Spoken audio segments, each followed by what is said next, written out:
도대체 지금 몇 시지? 새벽 3시. 피비린내와 배설물의 냄새를 맡으며 이곳에서 5시간이나 있었다. 내 온몸은 피와 오물로 가득했다. 어서 빨리 끝내고 목욕이나 했으면 좋겠다. 우선은 좀 쉬자.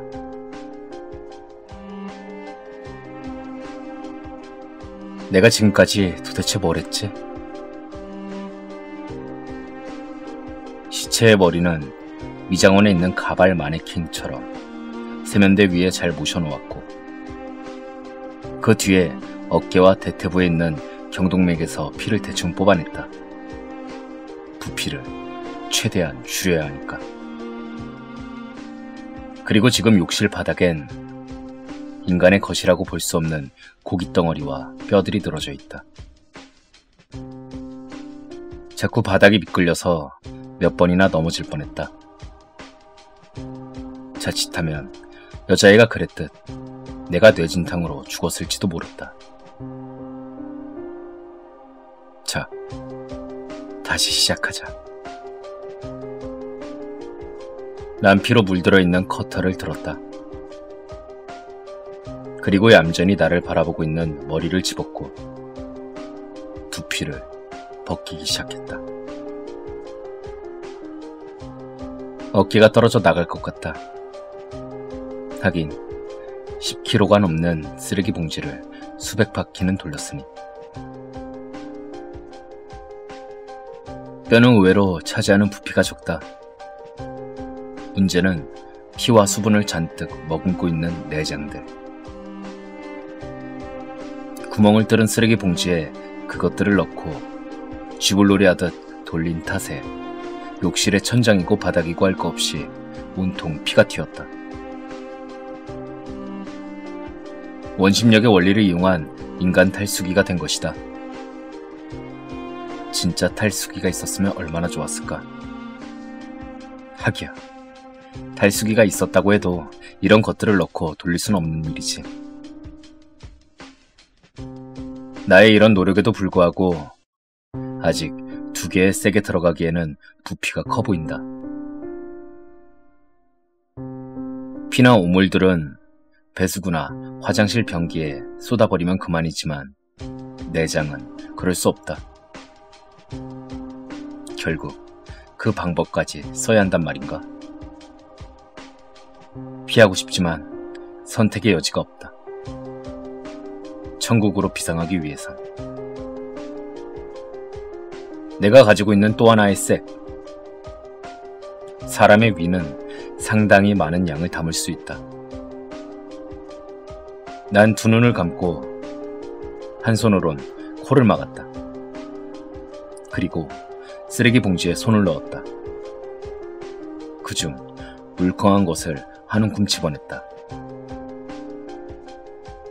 느낌으론 강 같은데 얼만큼 내 위에 담을 수 있을까? 새벽 5시. 욕실 청소를 끝냈다. 선반과 세면대, 욕조, 구석구석 단 한 방울의 피도 남기지 않기 위해서 닦고 또 닦았다. 이곳에서 인체 분해가 일어난 것은 나와 시체만이 알 것이라는 확신이 들었을 때 청소를 멈추었다. 그리고 피바다에서 헤엄이라도 치고 나온 듯한 내 몸을 씻었다. 피비린내와 구역질 나는 냄새가 완전히 사라질 때까지 몇 번이고 또 몇 번이고 비누칠을 했다. 그리고 양치질도. 상쾌하게 샤워를 끝낸 나는 룸으로 돌아왔다. 엄마의 품같이 한없이 편해 보이는 침대가 나를 유혹했지만 아직 할 일이 많았다. 우선 여자애가 하고 있던 커다란 링 귀걸이를 이용해 귀를 뚫어야 했다. 언젠가 한 번은 귀를 뚫어보고 싶었는데 그걸 이런 식으로 하게 되다니. 날카롭게 갈긴 했지만 귀를 뚫는 순간 너무나 아파서 눈물이 나왔다. 내가 이렇게까지 해야 되다니. 거울에 비치는 커다란 링 귀걸이를 한 내 모습은 초량맞기 짝이 없었다. 이 다음에 할 일은 화장대 위에 곱게 올려진 천연 가발. 시체의 머리에서 벗겨낸 두피를 머리에 써봤더니 약간 작긴 했지만 그런대로 괜찮아 보였다. 이것이 바로 시체를 걸어나가게 하는 방법이다. 내 천재적인 머리가 어떻게 이런 작전을 생각해냈는가 하면 그녀의 키가 나만큼이나 크다는 것에서 시작되었다. 사람의 눈과 기억은 참 편리한 성격을 가지고 있다. 사람의 눈은 피사체의 특정적인 부분만 잡아내고 기억은 그 특정적인 부분만 자신의 뇌에 각인시켜둔다. 데자뷰라는 현상 역시 이런 논리로 설명할 수 있다. 처음 접하는 것을 보고 어딘가에서 본 듯한 느낌이 들지만 사실은 그것과 비슷한 것을 보고 인간의 뇌가 착각을 일으키는 것이다. 이 모텔에 들어올 때 빨간 머리는 어두운 조명 아래에서 내 뒤에 멀찍이 서 있던 여자의 무엇을 보았을까? 첫째는 큰 키다. 둘째는 긴 머리카락. 세 번째는 눈에 띄는 귀걸이. 이 세 가지라고 난 확신한다. 그리고 난 이 세 가지로 빨간 머리의 눈을 속일 것이다. 여자의 키가 커서 분해하는 데는 힘이 들었지만 그것은 나에게 유리한 점이기도 했다. 그리고 우리 엄마의 노력이 크다. 워낙 곱게 자란 탓인지 내 피부는 여자 못지않다. 철없던 대학 1학년 때 잠깐 머리를 기른 적이 있었다. 그때 참 이런 경우를 많이 당했다. 영수가 어디가? 예? 죄송합니다. 제가 잘못 봤네요. 그때는 여성스러운 내 외모가 불만스러웠지만 지금 나는 그것 때문에 탈출을 꿈꿀 수 있게 되었다. 이런 생각을 하고 있을 때가 아니다. 두 개의 세계는 시체가 나눠져 담겨있고 귀걸이와 가발도 준비되었다. 난 핸드백에서 루즈를 꺼내 처음으로 화장을 하는 여대생의 기분으로 그것을 입술에 발랐다. 전체적으로 화장을 하는 게 변신에 더욱 유리하겠지만 일단 내가 화장을 해본 적이 없기 때문에 어설프게 되기가 십상이다. 그리고 나중 일도 생각해야 한다. 화장을 지울 일. 그래서 입술만 바르기로 했다. 강렬한 빨간색을 바르면 시선은 그곳으로 모아지기 마련이니까.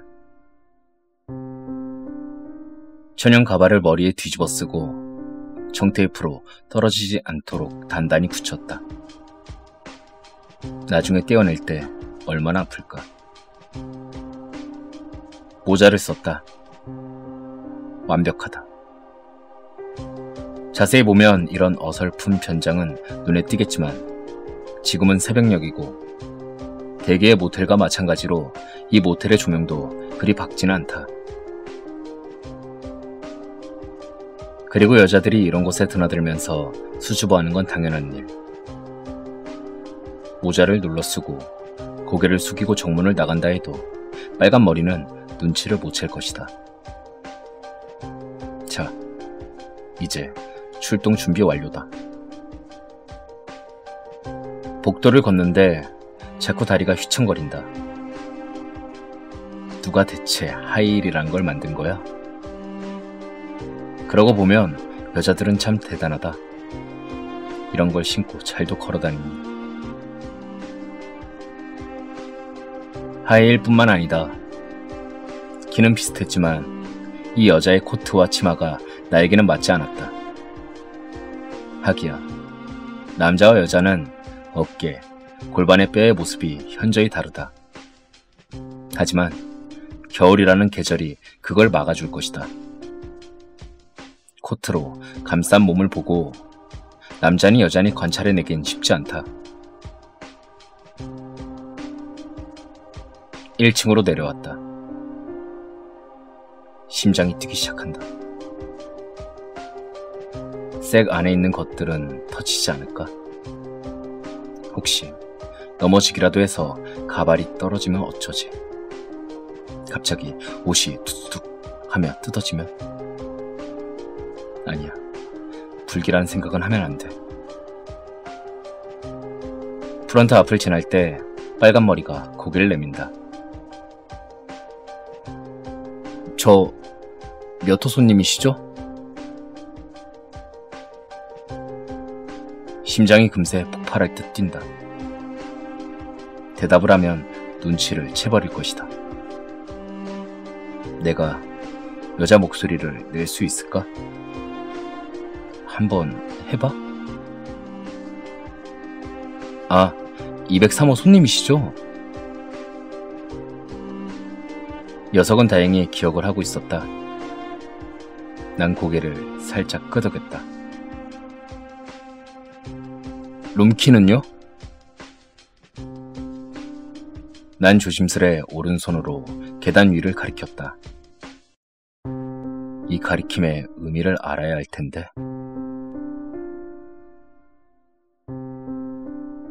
남자분이 가지고 나오실 거죠? 그럼 안녕히 가세요. 녀석은 다행히 손짓의 의미를 알아채 주었다. 허둥대지 않고 천천히 프런트를 지나 현관을 향해 걸었다. 차가운 공기가 너무나 상쾌하게 나를 반겨주었다. 난 내 에마가 있는 곳을 향해 갔다. 그리고 차 안에다 색과 코트, 그리고 하이힐을 던져 넣었다. 그리고 프런트에서 보이지 않는 쪽인 여관의 뒤로 돌아갔다. 울퉁불퉁한 벽돌을 잡고 등반을 시작했다. 시간이 없다. 시간이. 겨울의 한기에 얼어붙은 벽돌들은 너무나 차가웠고 난 한 번도 등반 따위를 해본 적이 없었다. 시간이 없다. 겨우 창틀을 잡았고 있는 힘을 다 내보았지만 아까 쓰레기 봉투를 돌리느라 힘이 너무 빠져버렸다. 시간을 길게 끌면 안 된다. 아직은 새벽녘이어서 어둠에 쌓여있지만 혹시 누군가가 이 장면을 본다면 경찰에 신고를 하게 될지도 모른다. 엄마, 힘을 줘요. 정화야, 힘을 줘. 이윽고 쿵 하고 머리를 찍으며 방으로 들어왔다.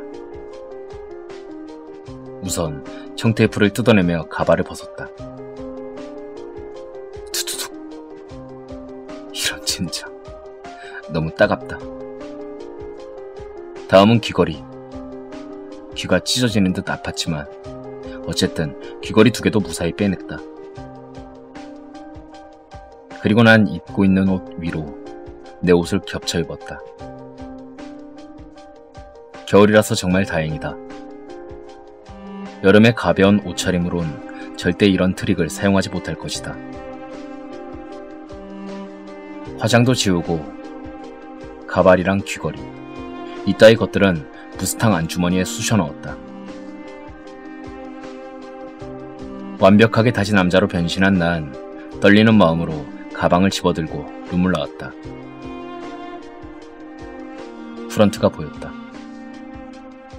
여기만 빠져나가면 완전한 탈출이다. 룸키를 프런트에 놓았다. 수고하세요. 내 목소리가 떨리고 있었다.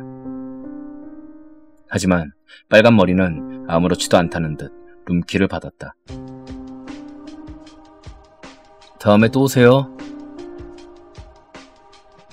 다음엔 절대 안 올 거야. 이제 저 현관을 빠져나가면 다음엔 절대 안 올 거야. 발걸음이 빨라지고 있었다. 현관을 응시하고 있는 나의 눈엔 험상궂게 생긴 남자가 갑자기 나타났다. 우린 격렬히 부딪혔고 난 가방을 놓쳤다. 가방이 공중에 뜬 그 1초도 안 되는 순간이 나에게는 10년처럼 느껴졌다. 저 가방이 땅바닥에 떨어져서 쓰레기 봉지가 터진다면, 그러면 나의 눈물겨운 노력도 모두 허사가 된다. 근데 탁! 나와 부딪힌 남자가 공중에서 가방을 낚아채 주었다. 그리고 징그러운 웃음을 띠며 그것을 나에게 건네주었다. 아이고, 이거 죄송해요. 그 남자는 나를 순식간에 지옥으로 끌고 내려갔다가 다시 천국으로 올려주었다. 가방을 든 난 종종 걸음으로 현관을 빠져나왔다.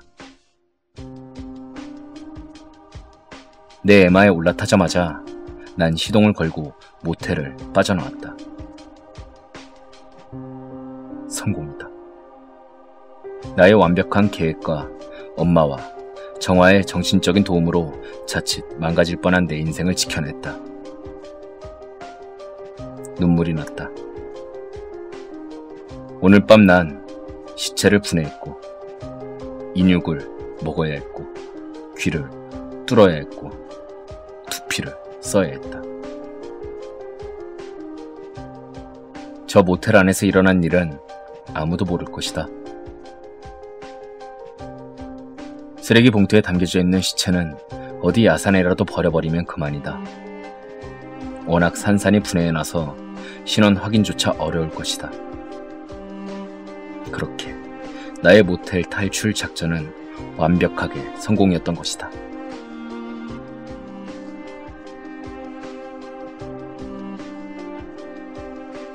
야, 저 사람 왜 저렇게 허둥지둥 나가냐? 이런데 오는 사람들이 다 그렇죠 뭐.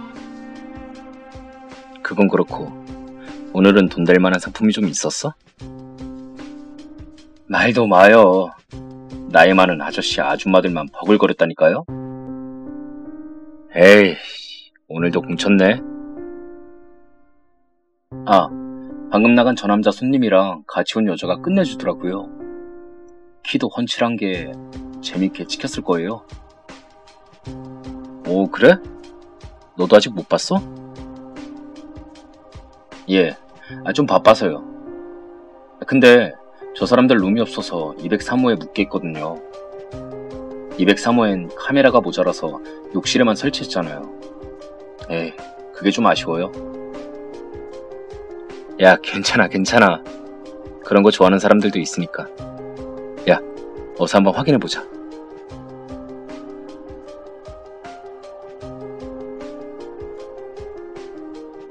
끝입니다. 감사합니다.